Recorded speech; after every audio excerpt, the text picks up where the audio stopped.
Кыздуу болсоң ушу экен да. Кыздуу болгон оңой эмес экен. Ошол цветочныйга дайым каттап калдык эми. Бирок бунун деле өзүнүн рахаты бар, удовольствиясы бар. Ошо кичинекей кыздарыма эми сонун букет жасап атабыз.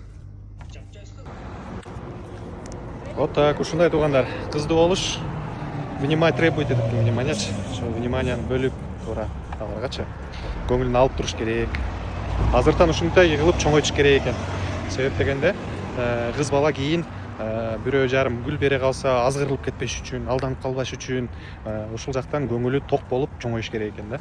Вниманияны жакшы кылыш керек экен аталар, основном кыздаргачы. Эркек баланы билбедим го, эркек балага башкача тарбия. Бирок кыз балага аябай кылдаттык менен мамиле кылыш керек экен. Себеби кыз бала үйдөн чыккандан кийин өзүнүн намысыны, үй бүлөсүнүн намысыны кошо алып чыгат экен да. Ошого план сезими эми ойгонуп аткан убакта ушундай внимание менен, жакшы забота менен чоңойтуш керек экен. Ата пример болуш керек экен, кийин чоңойгондо ушул атаңа Ай.